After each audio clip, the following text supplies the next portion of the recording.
Köszönöm iskolák tanulóit, pedagógus kollégáimat és az iskola valamennyi dolgozóját.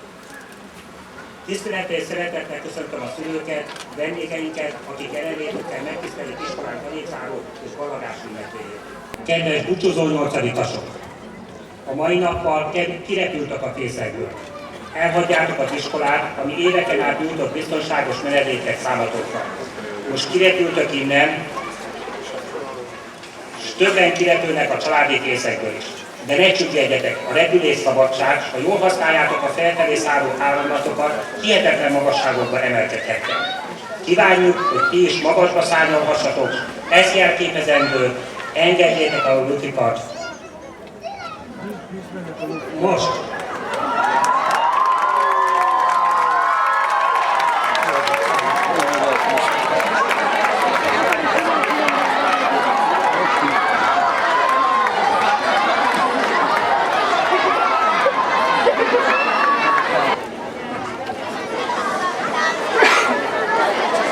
Felkérem a 7. osztályosokat, adják át a valladási karizmákat.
Kedves gyerekek, nem húzom tovább az időt, mert mindenki vár biztos a finom vacsora, meg a kellemes szép családi ünneplés.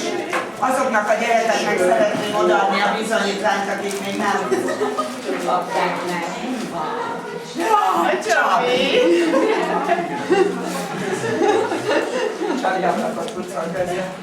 Mielőtt a többieknek kiosztanám, szeretnék gratulálni még egyszer azoknak a gyerekeknek, mondjuk első körben 7-nek, akik ugye az idén kitűnők lettek.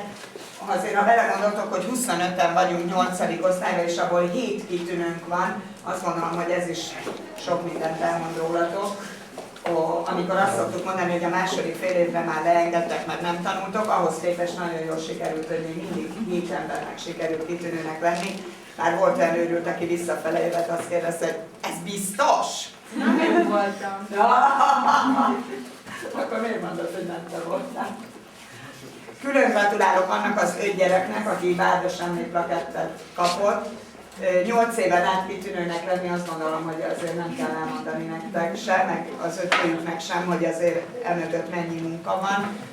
Én tényleg szívből gratulálok mindegyikötöknek, és nagyon büszke vagyok rátok. Azt megmondom, hogy azért jó érzés volt. Jó volt, hogy így ilyen jó közel álltunk egymáshoz, és ilyen jól láttunk mindent, és ahogy ott 5-en előttünk álltatok, hát nagyon büszke voltam rátok.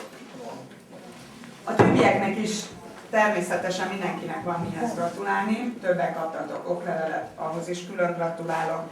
A szép tanulmányi eredményekhez, és ilyenkor mindig el szoktam mondani, hogy még ami a statisztikában van, legalább azt hadd mondjam el, ugye azt még mindig jelölnünk kell, akinek 1 vagy 2 négyese van, még azt a 2 nevet azért hadd mondjam, akinek csak 2 négyese lett, a Petrának és a Dórinak, ugyanolyan hogy ők a jól megfelelt kategóriában vannak. Kinyomtattam direkt ilyen átlagokat, amit szeptemberi első szülőértekezleten szoktam mondani, de most nem volt kedvem, hogy akkor ismertessem. Gondoltam, majd most elmondom, persze bementem a tanáriba.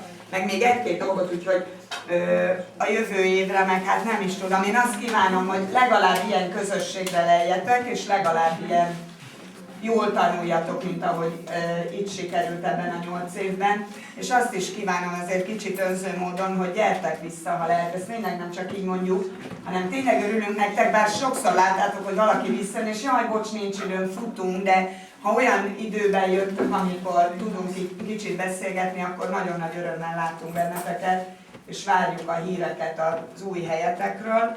Ha netán szerveztek egy találkozót, vagy netán egy milyen MMNL apuka egy túrát az őszre, annak meg biztos, hogy többen örülünk, és biztos, hogy sokan elmegyünk, hogyha esetleg valamit őszre. Pont utána, miután elkezdődött az új helyen az életetek, utána hamarosan, ha tudunk találkozni, ez mindig nagy öröm, hogy hallunk felőletek.